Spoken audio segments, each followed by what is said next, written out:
শুনব এবং শোনাব আমরা। চোখ রাখুন একেবি টিভির পর্দায়। নমস্কার, একেবি টক অনুষ্ঠানে আপনাদের সবাইকে আবার স্বাগত জানাচ্ছি। আপনারা সকলেই জানেন বা উপভোগ করেন এই একেবি টক শোটি, কেননা আমাদের রাজ্যের এবং বহিরাজ্যের যারা উল্লেখযোগ্য ব্যক্তিত্ব এবং কিছু উল্লেখযোগ্য বিষয় নিয়ে আমাদের এই শোটি আমরা করে থাকি। আমরা বিভিন্ন সময়ে নানা উল্লেখযোগ্য বিষয় আপনাদের সামনে উত্থাপন করেছি, নানা উল্লেখযোগ্য ব্যক্তিত্বের ভাবনা, মতাদর্শ সব কিছু আপনাদের সামনে তুলে ধরেছি। আমরা আজ এমনই একটি উল্লেখযোগ্য বিষয় নিয়ে কথা বলবো এবং আমাদের মধ্যে এই উল্লেখযোগ্য বিষয়কে আপনাদের সামনে তুলে ধরার জন্য যে উল্লেখযোগ্য ব্যক্তিত্ব রয়েছেন তিনিও আপনাদের সকলেরই পরিচিত। তিনি শ্যামসুন্দর কং জুয়েলার্সের ডিরেক্টর রূপক শাহ মহাশয়। আপনাকে একেবি টিভি টক শোতে স্বাগত জানাচ্ছি। Thank you so much. আপনাদের সবাইকে অনেক অনেক শুভেচ্ছা নতুন বছরের। নতুন বছর আমাদের প্রত্যেকের জন্য অত্যন্ত ভালোভাবে কাটুক, পরম মঙ্গলময়ের কাছে এই প্রার্থনা। সবথেকে বড় কথা হলো যে আমার এই সাংবাদিক জীবনে প্রায় 2 যুগ বেশি সময় ধরে আরও অনেকবার তোমার সাথে আমি বসেছি। তো আমি তোমাকে তুমি করেই বলছি। দর্শক বন্ধুরা, আমরা পূর্ব পরিচিত এবং একই স্কুলের স্টুডেন্ট, সেই জন্য আমি আগেই পারমিশন নিয়ে নিলাম তুমি করে বলার, তাহলে কথা বলাটা আরও বেশি আন্তরিকতা থাকবে। একদম একদম একদম। হ্যাঁ, বিষয়টা হলো আজকে আমরা এই একেবি টক অনুষ্ঠানে আমরা সবসময় নানা বিষয় নিয়ে কথা বলে থাকি এবং উল্লেখযোগ্য ব্যক্তিত্বদের রাখি। একজন এন্টারপ্রেনার হিসাবে তুমি এই রাজ্যে নয়, শুধু পুরো দেশে তুমি সমাদৃত। তো সেইখানে আমি প্রথম যেটা জানতে চাইবো, দেখো অনেক নতুন যারা আছে, নতুন প্রজন্মরা, তারা কিন্তু বিজনেসে আসতে চায়। সেখানে সঠিক গাইডলাইন, বিশেষ করে আমাদের এই ত্রিপুরা স্টেটে সঠিক গাইডলাইনটা যেভাবে আসে, বহিরাজ্যে আরও বেশি আসে সেইভাবে গাইডলাইন বা সুযোগ সুবিধা। তো বিভিন্ন অপ্রতুলতার মধ্যেও তুমি কিন্তু এইখানে সেই সেরা বিষয়টিকে রেখেছো। মানে রূপক সাহা একজন সেরা ব্যক্তিত্বে এখানে অধিষ্ঠিত রয়েছেন। এটা দাদা বলছে না, এটা সবাই বলে সেরকম হবে। তো আমি প্রথমেই যেটা জানতে চাইবো যে একজন এন্টারপ্রেনার, যে যদি বলি যে তাদের বৈশিষ্ট্য কী হওয়া উচিত, তাদের মানসিকতা, তাদের ভাবনায়। খুব কম কথায় যদি বলি, বা এক কথায়, সিদ্ধান্ত নেওয়ার ক্ষমতা। তোমাকে সঠিক সময়ে সঠিক সিদ্ধান্ত নেওয়া বা সঠিক জায়গায় উপস্থিত থাকার ব্যাপারে তোমার নিশ্চিত হতে হবে। অনেকেই জিজ্ঞেস করেন যে আমি ভবিষ্যৎ জানবো কী করে, যে আমি একটা প্রজেক্ট কাজ করছি, সেই প্রজেক্টটা সাকসেস হবে কি হবে না বা কতটা হবে সেটা আমি জানবো কী করে। So best way to know the future, ভবিষ্যৎ জানার শ্রেষ্ঠ উপায় হলো ভবিষ্যৎটি আপনি নিজে তৈরি করুন। আপনি আপনার ভবিষ্যৎ তৈরি করুন, তাহলেই একমাত্র you are very sure about your future. আপনি যদি অনেক কিছুর উপর ডিপেন্ডেন্ট থাকেন, এই হলে এই হবে, ওই হলে এই হতে পারে, সেইখানে গিয়ে সাকসেস পাওয়ার সম্ভাবনা অনেকটা কমে যায়। আচ্ছা, কারণ তোমার ভেরিয়েবলস যত বাড়বে, প্রবাবিলিটি বা অপশনস তত ক্রিয়েট হতে থাকবে। আর অতগুলো ভেরিয়েবলসকে, অতগুলো অপশনস থেকে রাইট অপশনসটা চুজ করা অনেক সময় মুশকিল হয়ে পড়ে, এবং we may tend to take a wrong decision. আচ্ছা, হ্যাঁ, সেই জায়গাতে এটা বিশেষ উল্লেখযোগ্য। আরেকটা ব্যাপার যেটা খুব ভীষণভাবে দরকার, যে ব্যর্থতাকে স্বীকার করার একটা বড় মানসিকতা। ব্যর্থতাতেও বা আনন্দ থাকার উপায় আপনার জানা থাকতে হবে। মানে ব্যর্থতা is a part of your life. মানে এইটাকে যদি মেনে নেওয়া যায়, মানে আপনি নিশ্চিত জানবেন আগামী দিনের সুপারস্টার আপনি।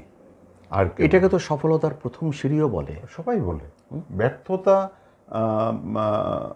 যদি না থাকে তুমি তো উঠতেই পারবে না।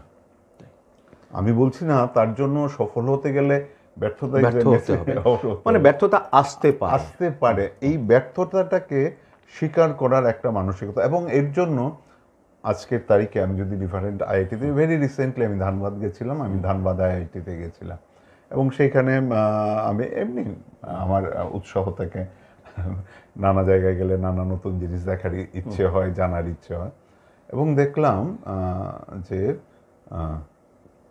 মানে স্পোর্টস, খেলাধুলাকে ইন্টেগ্রাল পার্ট অফ কোর্স করে দেওয়া হয়েছে। মানে তোমাকে যদি ওই পার্টিকুলার একটি কোর্স বা একটা ডিগ্রি পেতে হয়, সেইখানে স্পোর্টসের সার্টেন একটা ইয়েতে তোমাকে পাস করতেই হবে, এত নম্বর তোমাকে পেতেই হবে।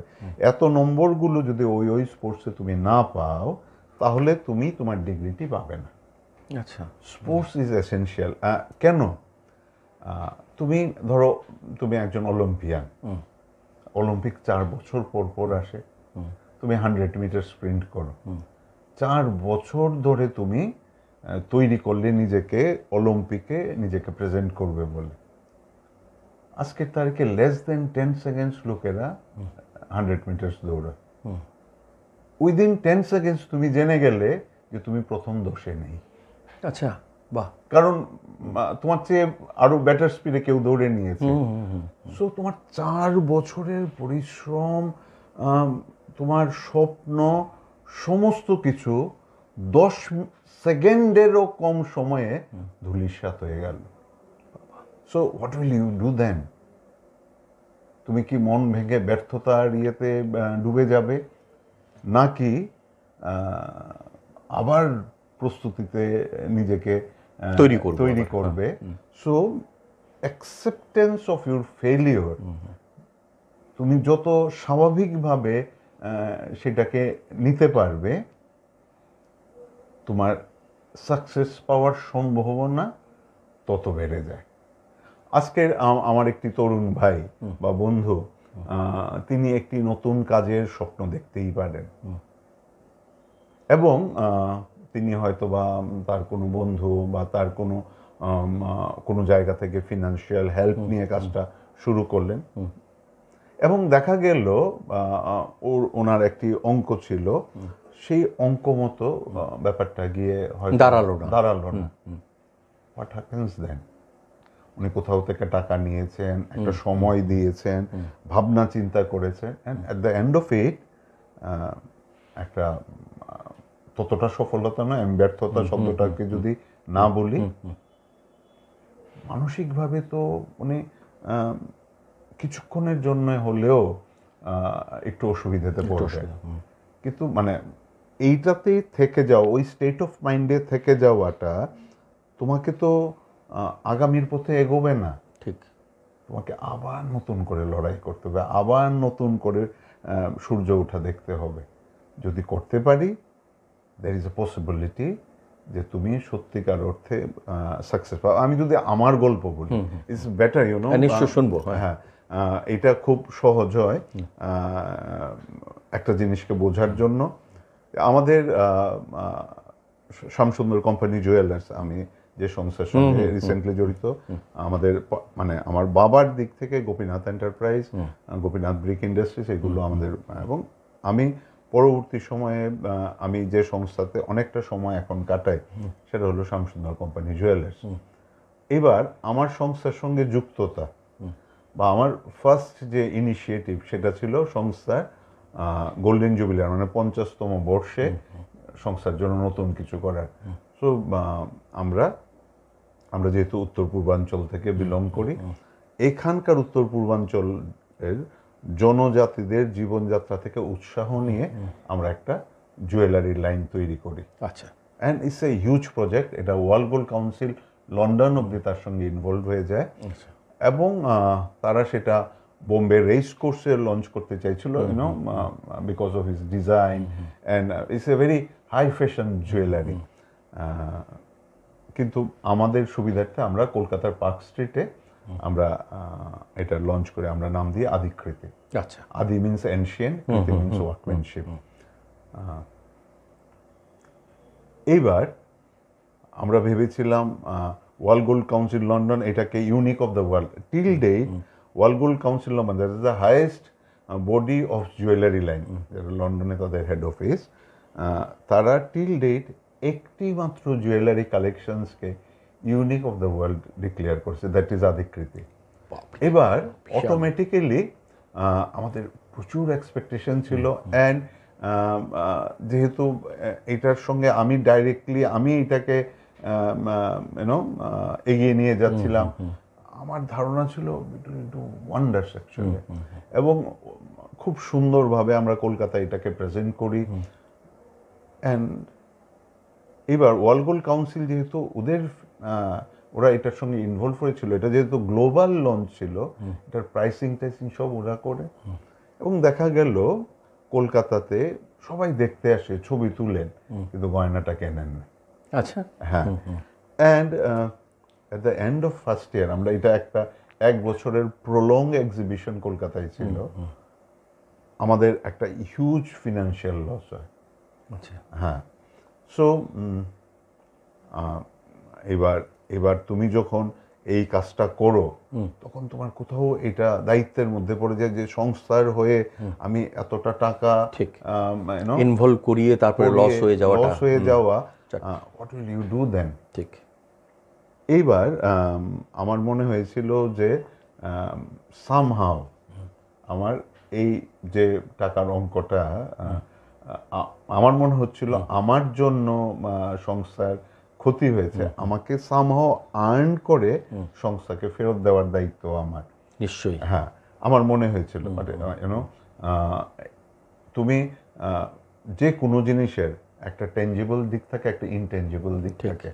তোমার সব সময় সবগুলো কাজের মাপার যে দণ্ড, সেটা এক হতে পারে না। সো আমি তখন ভাবছিলাম Adikriti is a loss. Ultimately আজকের তারিখে আমি জানি Adikriti is the password to the world. আমার পৃথিবীর কাছে আমার পরিচিতি বিকজ অফ আদিকৃতি। একটা এক্সিস্টেন্স তৈরি করেছে আলাদা করে, আমাকে একটা আলাদা জায়গা দিয়ে দিয়েছে আদিকৃতি।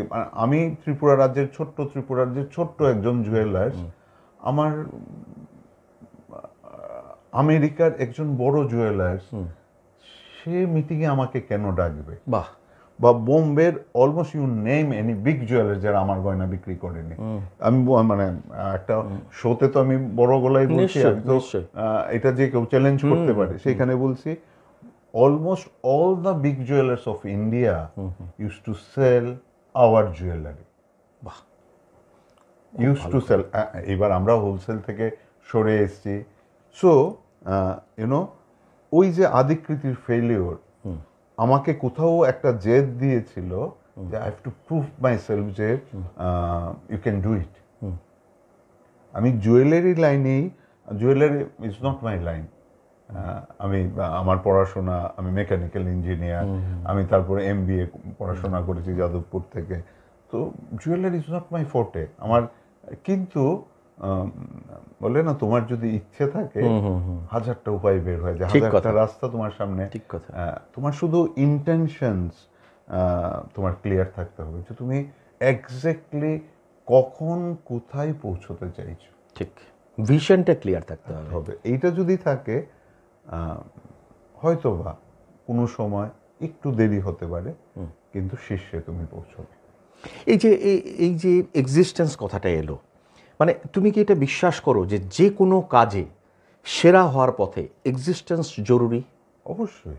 তোমার ইতিহাস জরুরি, তোমার ব্যাকগ্রাউন্ড জরুরি, তুমি যে পরিবেশে রয়েছো সেই পরিবেশ সম্পর্কে তোমার জ্ঞান জরুরি, এবং তোমার আশপাশ সম্পর্কে তোমার রেসপেক্ট থাকতে হবে।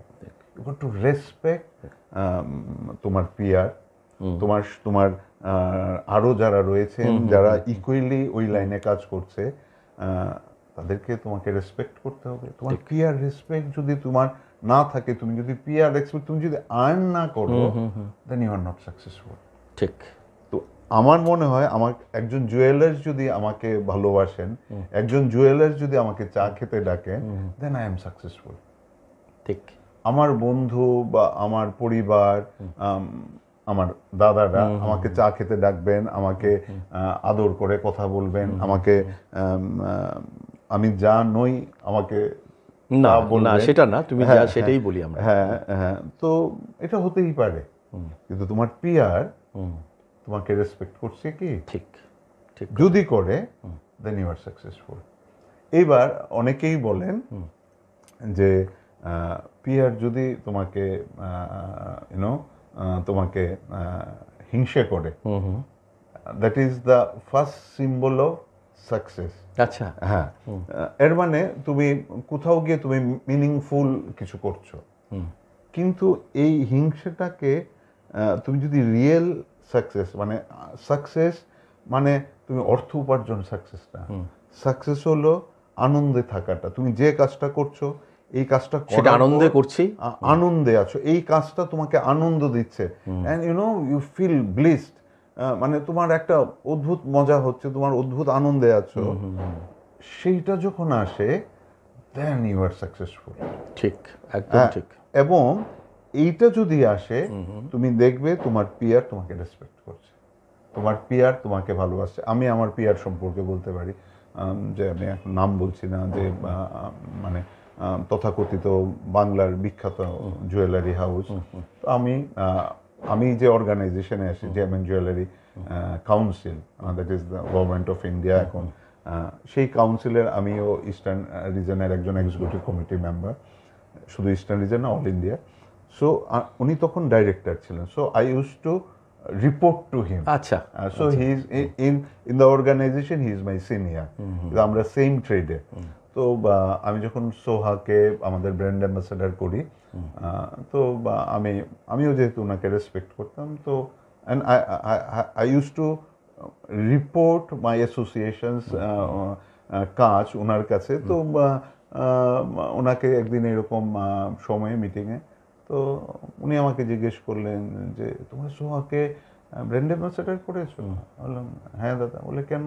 বলেছিল আমাদের সংস্থাতে আমরা বলি rich legacy continued pursuit of excellence, এক ঐতিহ্যের উত্তরাধিকারী সর্বদাই শ্রেষ্ঠত্বের খোঁজে। আমরা আমাদের এই লিগাসি, আমাদের এই ঐতিহ্যটা আমাদের পূর্বতন প্রজন্ম থেকে, আমাদের সিনিয়রসদের থেকে পেয়েছি, অ্যান্ড আমরা চেষ্টা করছি এই ঐতিহ্যটাকে কে নিয়ে এগিয়ে যেতে। সো আমাদের মনে হয়েছিল সোহা আলী খান সেম জিনিসটা করছেন, পাতাউডি শর্মিলা ঠাকুরের ঐতিহ্যটা পেয়েছেন, ওই লিগাসিটা পেয়েছেন, and she is pursuiting for excellence. উনি সেটাকে এগিয়ে না। তারপর আমরা কঙ্কনা সেন সম্মান করেছি, সিধু বাবু, অপর্ণা সেনের লিগাসি, ঋতুপর্ণা করেছে, সবই করেছে। হ্যাঁ, না আমরা যারা ঋতুপর্ণাকে আমরা ব্র্যান্ড অ্যাম্বাসেডার বলি, আমরা বলেছি ফেস। আচ্ছা আচ্ছা, কারণ ঋতুপর্ণা আমাদের ওই ট্যাগ লাইনে শুট করছেন। আমরা করেছি সোহা আলী খান, কঙ্কনা, অজয়দার মেয়ে। আচ্ছা, সো যারা একটা ঐতিহ্যকে ইনহেরিট করেছে এবং সেটাকে এগিয়ে নিয়ে যাওয়ার চেষ্টা, আচ্ছা, ওইটাকে তোমরা ট্যাগলাইন করেছিলে। হ্যাঁ, এখনো তাই, এক ঐতিহ্যের উত্তরাধিকারী সর্বদাই শ্রেষ্ঠত্বের খোঁজে। সো সোহার সময় তো আমরা বলেছি এই কারণে করেছি দাদা। উনি আমাকে বলেছিলেন আই এনভি ইউ। আপনি আমাকে এনভি করেন? I should you. অত বড় মাপের ব্যক্তিত্ব। বলছে না, তুমি সোহাকে তোমার ব্র্যান্ড অ্যাম্বাসেডার করার কথা ভাবতে পেরেছো, আমি কেন পারলাম না? You know, that is the greatness of him, যে আমার সামনে উনি সেটা বলেছেন, স্বীকার করেছেন। হ্যাঁ, দ্যাট ইজ দ্য, এই যে বললাম পিয়ার রেসপেক্ট। ঠিক। কারণ আমার পাগলামো এরকম ছিল, আমি অনুষ্কা শঙ্করের বাড়িতে পৌঁছে গেছিলাম উইথ অ্যান অফার যে তুমি আমার ব্র্যান্ড অ্যাম্বাসেডার হও। আচ্ছা, কেন? রবি শঙ্করের মেয়ে অনুষ্কা, সাংঘাতিক ব্যাপার। আরে মানে আমি তো স্বপ্ন দেখা ত্রিপুরা রাজবাড়ির সামনে ও সেটা নিয়ে বসেছে, ঘাগড়াটাকে ছড়িয়ে, মানে তুমি টোটাল দৃশ্যটা তোমার চোখের সামনে, তাই তো আমার তো ভয় ডর ছিল না। আমি তো পৌঁছে গেছি, আমি রিপ্রেজেন্ট করেছি আমার সংস্থাকে। তো ওনার মা, শি ওয়াজ ভেরি ইমপ্রেসড, বলছে ইট ওয়াজ ওয়ান্ডারফুল, তোমার সংস্থাকে চিনি না, দা ওয়ে এনথুয়েস্টিক্যালি তুমি রিপ্রেজেন্ট করেছো, যে তুমি কত দেবে। So I quoted a price. So মানে এখানেই ম্যান বিহাইন্ড দ্য প্রোডাক্টের ব্যাপারটা চলে এসছে। তো উনি আমাকে চাটা খাওয়ালেন, অনেক কিছু খাওয়ালেন, কে বললেন ঠিক আছে তোমাকে আমরা জানাবো। So I was waiting, I thought there is a hope, মানে ইউনো তোমার এই পাগলামোটা থাকতে হবে। সো 2-3 দিন তারপর আমি ফোন করে ফেললাম যে ম্যাডাম আমি দিল্লিতে অপেক্ষা করছি, তখন সে use to live in Delhi. আমি দিল্লিতে অপেক্ষা করছি, তো বললো তুমি আরেকবার আসবে আমার কাছে। তাই থট সম্ভাবনা আছে। আমি খুব তাড়াহুড়ো করে ওনার টাইম মতো পৌঁছেছি। বলেছে ও যদি কোনো স্টোর ভিজিটে যায় এর থেকে বেশি নেই। বুঝতে পেরেছো? তো তুমি এটা কোট করেছো, বাট ইউনো আমি এটা তোমাকে কোনো উত্তর না দিয়ে কিছু না বলে এটাকে তোমাকে অ্যাভয়েড করতে পারতাম। আমি তোমাকে ডেকে আনলাম কেন? ইয়েস, বিকজ তোমার অ্যাপ্রোচে অনেস্টি ছিল। ঠিক। এবং আমার মনে হচ্ছিল তুমি অনুষ্কাকে যেভাবে প্রেজেন্ট করতে চাও, it is the right way to present her. কিন্তু somehow financially you got to respect that. 100 বার আমি বললাম ঠিক আছে, I will prepare my self, একদিন আবার আসবো। মানে ওটাও স্বীকার করে নিলে তুমি? ঠিক তাই। হ্যাঁ, আমি যখন সোহার কাছে গেছিলাম, সোহা তো আমাকে রিজেক্ট করে দিয়েছে। আমি পরে বাড়ি টপকে আমার ওয়াল টপকে, তখন ওর ভাই সোহেবের বাড়িতে মিটিং গুলি হতো। ওই পাগলামোটা তোমার মধ্যে না থাকলে হবে না। ঠিক। তোমার শীর্ষে পৌঁছানোর তোমার ইচ্ছে, তোমার স্বপ্নকে কোষ্ঠী পাথরে যাচাই করে সেটাকে এটেন্ড করার তোমার, আমি যদি এটাকে বাসনাও বলি, আবার তার সঙ্গে যদি একটা অ্যাডজেক্টিভ উদগ্র বাসনা, হ্যাঁ হ্যাঁ ঠিক, মানে that is nothing wrong in that. তুমি একটা স্বপ্ন জেগেছো, জেগে এবং এই স্বপ্নটাকে তুমি পেতে চাইছো, ওই উদ্গ্রীব ব্যাপারটা থাকতেই হবে, বাস্তবায়িত করার পাগলামোটা থাকতেই হবে। ঠিক। আমি যখন সোহাকে প্রেজেন্ট করেছিলাম একটা পুরো বই অলমোস্ট উইথ সমস্ত কিছু, সো বলছে এত বড় প্রেজেন্টেশন, বলছে এটা কিন্তু আমি দেখবো না। কে দেখবে? বলছে মা, বোম্বে হায়াতে, যে মা উপরে রুমে রয়েছে, তো এটা মা দেখবে। বললাম আমি যাই, আমি দিয়ে আসি, সো আই ক্যান ইউনো। বলছে না, তুমি কনভিন্স করার চেষ্টা করবে ওকে, তুমি না, আমি দিয়ে আসছি। আমরা কফি শপে বসেছিলাম, ইউনো ওই স্বপ্নকে তাড়া করার সাহস এবং পাগলামো দুটোই থাকা উচিত। এবং এইটাও কিন্তু ইয়াং এন্টারপ্রেনারদের বলবো, মানে স্বপ্ন দেখাটা ভীষণ জরুরি। ঠিক ঠিক, সত্যি। মানে তুমি এইটা কখনোই ভেবো না যে এই স্বপ্ন বাস্তবায়িত হওয়ার মতো নয়। তুমি জানো না তোমার শক্তি কি। ঠিক। বেসিক্যালি আমরা কেউ জানি না to what extent we can achieve. ঠিক। Nobody knows. সুতরাং তুমি স্বপ্ন দেখো, যত বেশি পারো, যত বড় পারো স্বপ্ন দেখো, and live in that dream. ওই স্বপ্নটাতে তুমি বাস করো, অ্যান্ড যদি তুমি এই স্বপ্নটাতে বাস করা শুরু করো, দেন ইউ উইল অ্যাচিভ ইট।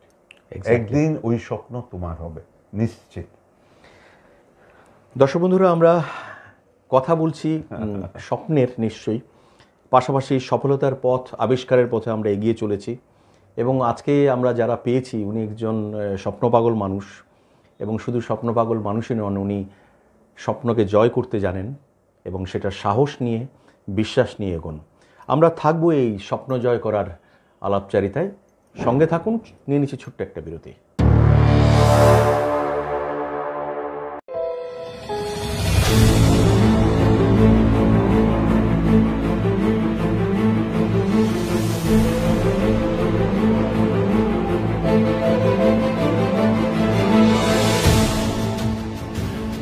বলবেন আপনারা, শুনবো এবং শোনাবো আমরা। চোখ রাখুন একেবি টিভির পর্দায়।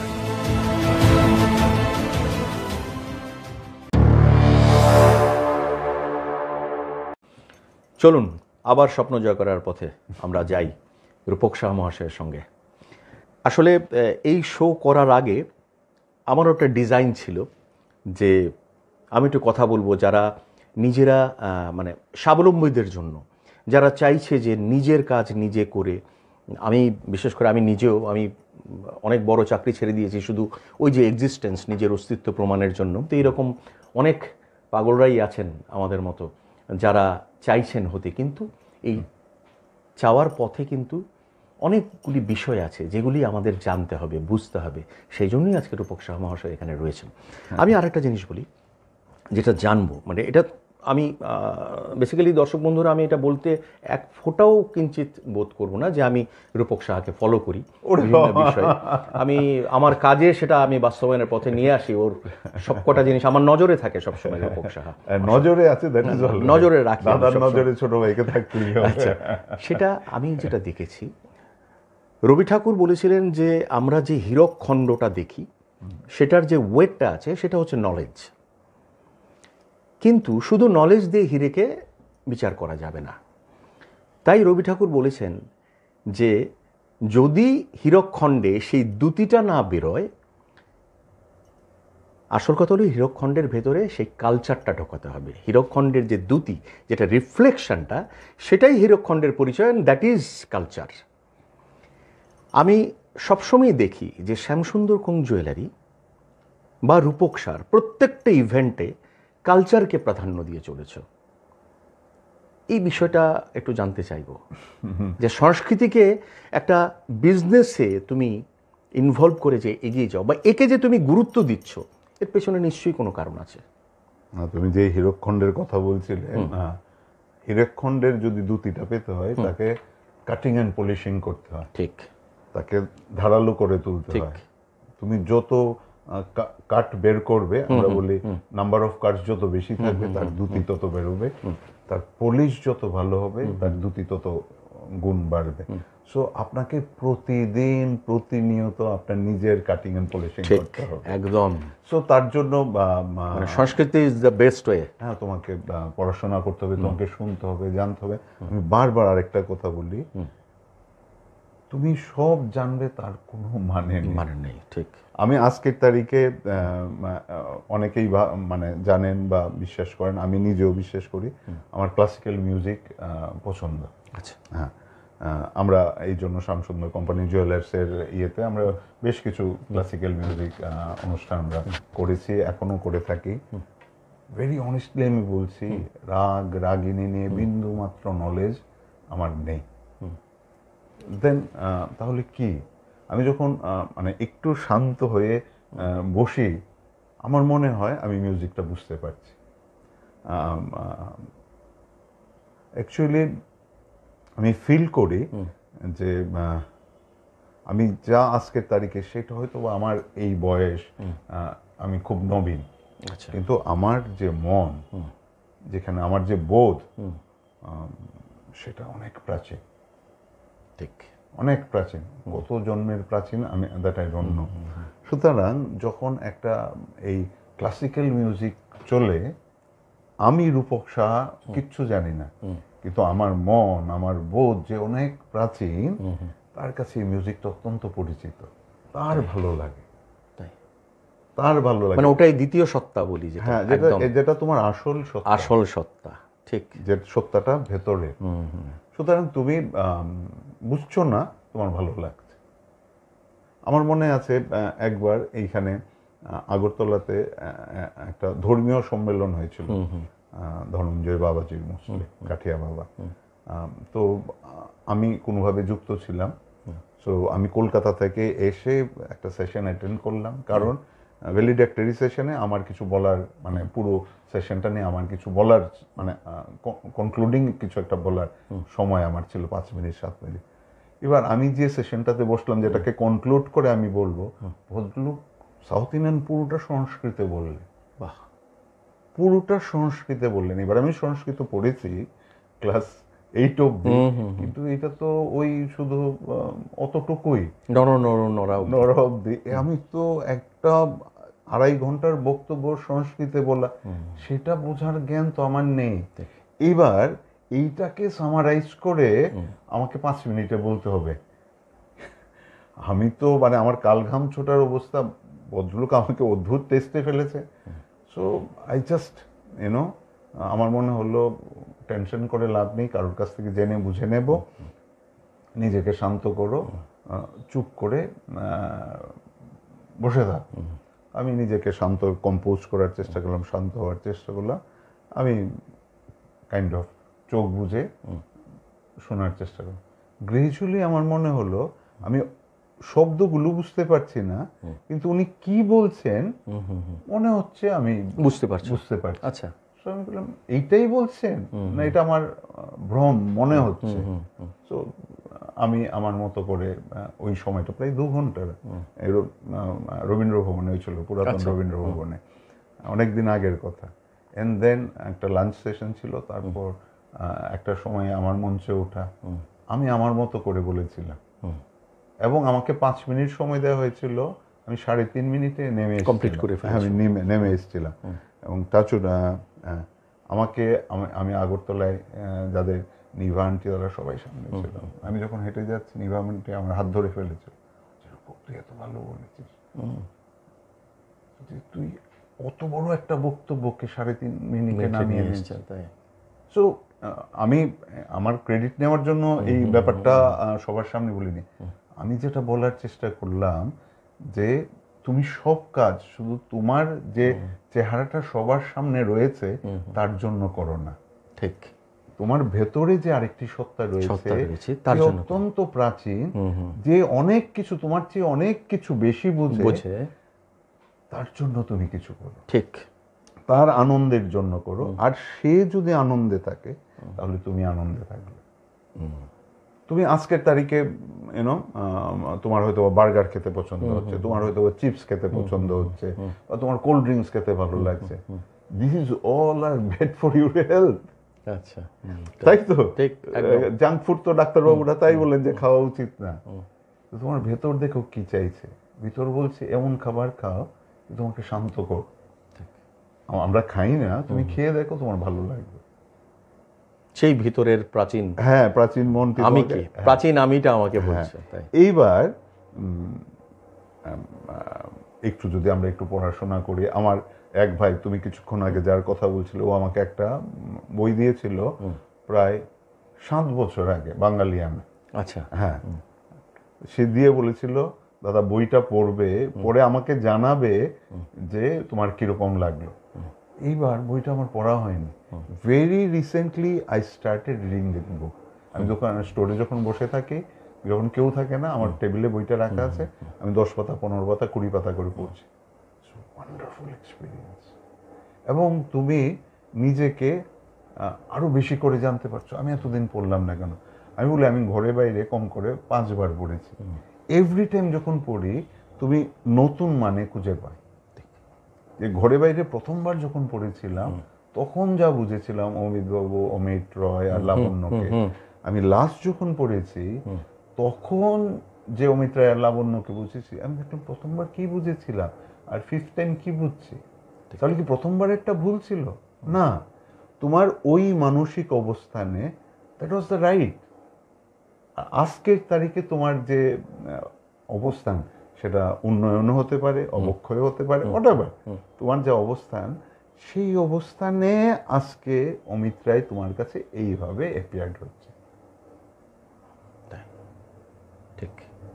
যখন লাবণ্য বলেছে তোমারে যা দিয়েছিল তা তোমারই দান, গ্রহণ করেছো যত, ঋণী তত করেছো আমায়। আমি আজকে থেকে 20 বছর আগে কি বুঝেছিলাম, আজকের তারিখে আমি কি বুঝছি। সো তুমি যখন এরপরে তুমি যখন কাজ করতে যাও, তোমার এই বোঝাগুলোকে তোমার মনে হয়, বোঝা মানে ওয়েট, মানে তোমার বোধ, এইটাকে মনে হয় তুমি সবার সাথে শেয়ার করি। অ্যান্ড এই শেয়ার করাটা রিফ্লেক্টেড হয়, তুমি যে কথা বলেছো, আমাদের ডিফারেন্ট কাজের মধ্যে, ডিফারেন্ট অনুষ্ঠানের মধ্যে, হয়তো বা সেটা আমি তুমি বলার প্রত্যেকটা আমাদেরকে ছুঁয়ে যায়, এই জন্য বলছি না, সেখানে যে এমন না যে ছুঁয়ে যাচ্ছে না, ছুঁয়ে যাচ্ছে তো, বোধকে ছুঁয়ে যাচ্ছে, যে এটা তো আমরা দেখিনি। মানে আমাদের প্রত্যেকটা এই যে তোমার ইভেন্টের সঙ্গে যে কালচার এবং সংস্কৃতিকে যে জড়িয়ে রাখছো, সেখানে গিয়ে আমার এটা কিন্তু মনে হচ্ছে না যে পরদিন আমাকে জুয়েলারি হাউসে গিয়ে একটা কিছু কিনতে হবে। ঠিক আছে, আমার কিন্তু না অবশ্যই, কিন্তু আমার ওখানে গিয়ে আমি এনজয় করছি উপভোগটা, যেটা বললে যে আমি বুঝতে পারছি যে ওই যে তোমার কথায় প্রাচীন আমি, এই যে প্রাচীন আমিটার জন্য যে তুমি রসদটা দিলে, আমরা কিন্তু ওই সময়টুকুতে সেই রসদটুকুতে ডুবে থাকি। না, সেই জন্য ধরো আমার দাদারা, আমার ভাইরা যারা আছে, তারা আমাকে প্রচুর হেল্প করে। তুমি আমার কতবার কত লিখে না না, এটা তো দিয়েছো। ঠিক আছে। আমার কোনো ঝামেলা না, শান্তনা তুমি আমার এটা লিখে দাও, নিশ্চয়ই, নিশ্চয়ই। তুমি লিখে দিয়েছো। সো তোমাকে সবাইকে নিয়ে তো আমরা একটা পরিবার, নিশ্চয়ই। এবং আমাদের এই গ্রোথ, আমাদের ভালো লাগা, তুমি একা কখনো ভালো থাকতে পারো না, ঠিক কথা। তোমার পাশের বাড়ির লোকটি যদি আনন্দে না থাকে, তুমি কি করে আনন্দে থাকতে পারো? তোমার পরিবারের সবাই যদি আনন্দ না থাকে, তাহলে আমার তুমি কি আনন্দে থাকতে পারো? ঠিক কথা, ঠিক। তোমার একটা সুপারফিশিয়ালি মনে দিলাম একটা আমি ভালো আছি, কিছুক্ষণ পর তোমার আর ভালো লাগবে। ঠিক ঠিক ঠিক। তো সবাইকে নিয়ে আনন্দ, ওই একটা কনসাসনেস, একটা কোথাও ইথার লেভেলের কোথাও একটা ওই রেজোনেন্স ক্রিয়েট করাটাই তো আনন্দ। যখন 2 এ 2 4 হবে না, 2 এ 2 8 হবে, 2 এ 2 16 হবে, 2 এ 2 32 হবে, ওইভাবে রেজোনেন্স। না না, আমার তোমার কথা শুনে এইটাই মনে হচ্ছে যে যে এই জন্যই বোধহয় তুমি রূপক সাহা, যার এই ধরনের ভাবনাগুলিকে নিয়ে তুমি এগোচ্ছ, তুমি গান শুনছো, তুমি তোমার প্রত্যেকটা কাজের মধ্যে তোমার প্রত্যেকটা সেই প্রাচীন আমিকে রসদ দিয়ে চলেছ, এবং তুমি শুধু গান শোনা না, তুমি খেলাধুলার সাথেও যথেষ্ট জড়িত। তো এই যে মানে ব্যবসার সঙ্গে পাশাপাশি নিজেকে সেই প্রাচীন আমির যে রসদটাকে তুমি দিয়ে চলেছ, এটাই মনে হচ্ছে তোমার এনার্জির মূল ভিত্তিটা, তাই না? আমি এখন একটি ক্লাবের সঙ্গে যুক্ত, বলতে অসুবিধা নেই, ইস্ট বেঙ্গল। তুমি যে রাজ্যের ফুটবল অ্যাসোসিয়েশনের সাথেও তো যুক্ত, পদাধিকারী। আমার আরেক ছোট ভাই সে জড়িয়ে দিয়েছে। আচ্ছা, তুমি জুড়তে চেয়েছো, তোমার ভালো লাগে মানে রেখেছেন, আমি জাস্টিফাই করার চেষ্টা করি। তাই তো, ধরো তুমি তো আমাকে ভালোবেসে রেখেছো, নিশ্চয়ই। এবার তোমার ভালোবাসাকে সম্মান জানানো আমার দায়িত্বের মধ্যে পড়ে। ঠিক, সত্যি কথা। হ্যাঁ, তুমি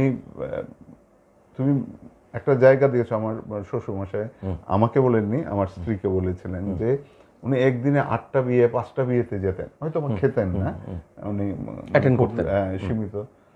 উনি আমাকে যখন অর্পিতা আমাকে এটা বলছিলেন, বললো কি মানে কি করে উনি যেতেন, মানে কেন? তো বলেছেন বাবা মানে শ্বশুরমশাই অর্পিতাকে বলেছিল, যিনি আমাকে নেমন্তন্ন করেছেন বেসিক্যালি উনি আমাকে সম্মান জানিয়েছেন। একদম ঠিক। এবার তার বাড়িতে গিয়ে আমি সেই সম্মানের উপযুক্ত সেটা প্রমাণের দায়িত্ব আমার। ঠিক কথা, একদম সঠিক। আমি সেই সম্মানের উপযুক্ত কিনা সেটা প্রমাণের দায়িত্ব আমার। তো তুমি যদি আমাকে একটা কোথাও রাখো, সেটা তুমি আমাকে সম্মান দেখালে, আমাকে ভালোবাসা দিলে, সেই ভালোবাসার মর্যাদা দেওয়া বা সম্মানের দায় রাখার দায় আমার, এটা তোমার হতে পারে না। এবার যদি কোনো কারণে দেখা যায় এটা আমার দ্বারা হচ্ছে না, আমাকে তোমার সামনে গিয়ে কনফেস করতে হবে যে সামহাও আমি পারছি না। আমার মনে হয় তুমি নতুন করে ভাব। ঠিক, সত্যি কথা। দর্শক বন্ধুরা, আমরা যে কথাগুলি শুনছি, আসল কথা হলো যে একিবি টকের একটি স্লোগান কিন্তু আছে। আপনারা সবসময় দেখেন যে শো শুরু হওয়ার আগে একটি প্রোমো চলে, তাতে সেই স্লোগানটুকু রয়েছে যে বলবেন আপনারা, শুনবো এবং শোনাবো আমরা। তো খুব ট্যাক্টফুলি রূপক সাহা মহাশয়ের কথাগুলি আমি শুনছিলাম, এবং কথাগুলি শোনার পরে সত্যি কথা বলতে কি আমি খুব ধনী মনে হচ্ছে আমাকে। ধনী মানে অর্থে নয়, এই যে পথটাকে আবিষ্কার করা, এই যে ওনার কথা মতো যে আপনার সেই প্রাচীন আমিকে দেখানোর, সে আমি যে কথাগুলিকে পছন্দ করি বা ব্যক্ত করতে পারি না, সেই শব্দগুলি আমি খুঁজে পাই না, রূপক সাহা মহাশয় সেই শব্দগুলি আমার সামনে তুলে ধরলেন। তো আমি নিশ্চিত অর্থে সেই পথেই এগোবো যেখানে আমি সার্বিকভাবে ধনী, সে সংস্কৃতি, কালচারে, জ্ঞানে এবং আমার লক্ষ্যে। এই 3টে জিনিস যদি আমার মিলে যায়, তাহলে নিশ্চয়ই আমরা যে কাজটিই করি না কেন, সেটা আমাদের প্রফেশন হতে পারে, সেটা আমাদের বিজনেস হতে পারে, সেই কাজে কিন্তু আমাদের সফলতার অনেক কাছাকাছি আমরা চলে যেতে পারি, তাই তো? নিশ্চয়। এই কথাগুলি রূপক সাহা মহাশয় বলছিলেন। তোমাকে অনেক ধন্যবাদ যে এইভাবে পথ দেখানোর জন্য, কারণ এখনকার দিনে আমি অনেককেই দেখেছি যে সেই ধরো সেই 10টা 5টার যে চাকরির ব্যাপারটা ছিল, সেখান থেকে বেরিয়ে এসে নিজের এক্সিস্টেন্সের জন্য কিন্তু চেষ্টা করছে, নতুন প্রজন্ম। তাই জন্য এই তোমার কথাগুলি খুব জরুরি। তুমি যদি আরো 1-2 লাইন বলতে চাও তুমি বলতে পারো, তাদের জন্য বলতে চাও। মানে আমার কথা মানে তাদের গাইডলাইনটা আমি তো আজকে আসার আগে আমি জানতাম না, তুমি না আমি বলিনি ইচ্ছে করে। সো তুমি যখন এটা নিয়ে, আমি কিন্তু আমার ভেতর থেকে কথা বলেছি, মানে কোনো প্রস্তুতি ছাড়া। মানে এইখানে হয়তো বলতে গিয়ে কোথাও আমার ভুল ত্রুটি হয়ে থাকতেই পারে, কিন্তু আমি যা বলেছি আমি হৃদয় দিয়ে বলেছি, যা বিশ্বাস করি তা বলেছি। যদি কোনোভাবে আমার কোনো কথা আপনাদের কোনো কাজে লাগে, নিজেকে গর্বিত ভাববো যে আমার পূর্বপুরুষরা যে পরিশ্রম করেছেন তাদের দ্বারা আমি যে আশীর্বাদ পেয়েছি, হয়তো বা কিছুটা কাজে লাগলো, এইভাবে ভাবা ছাড়া। নিশ্চয়। তো আমরা স্বপ্ন দেখব, আমরা ভালো থাকব এবং সবাইকে নিয়ে আনন্দে থাকব।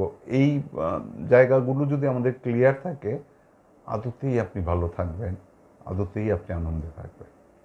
ঠিক। নতুন বছরের অনেক অনেক অনেক শুভেচ্ছা আবারও। এতটাই আনন্দে থাকবো আমরা, যার রেশ সারা বছর ধরে। ঠিক কথা। দর্শক বন্ধুরা, আমরা ছিলাম একিবি টক অনুষ্ঠানে। বিষয়টা যদিও এন্টারপ্রেনারশিপ ছিল, কিন্তু এন্টারপ্রেনারশিপ তো একজন ব্যক্তির কাছেই থাকে না, একজন ব্যক্তি এন্টারপ্রেনার হিসেবে প্রতিষ্ঠিত হয়। তো সেই ব্যক্তি যদি তার আনন্দে না থাকে, তার ভাবনায়, তার আদর্শে না থাকে, তাহলে এন্টারপ্রেনার কেন যে কোনো বিষয় থেকেই অনেকটা পিছিয়ে থাকে, হয়তো বা কাছাকাছি পৌঁছেও আবার পিছিয়ে যায়। তো এই সম্যক যে বিষয়টা আপনাদের জানতে হবে, সেই জন্য এই যে নিজেকে সফলতায় যে আবিষ্কার করা, সেই আবিষ্কার করার জন্য চাই একটি মতাদর্শ, এবং সেই মতাদর্শটি আমরা সবসময় শুনবো আপনাদের কাছ থেকে বা রূপক শাহ মহাশয়দের মতো সব আলোকিত মানুষদের কাছ থেকে। এটাই হোক আমাদের আজকের অনুষ্ঠানের মূল লক্ষ্য বা অঙ্গীকার এখান থেকেই করছি। সকলে ভালো থাকবেন এবং একিবি টক অনুষ্ঠানের সঙ্গে থাকবেন। যা সবসময় বলি যে বলবেন আপনারা, শুনবো এবং শোনাবো আমরা। একিবি টক, চোখ রাখুন একিবি টিভির পর্দায়। নমস্কার।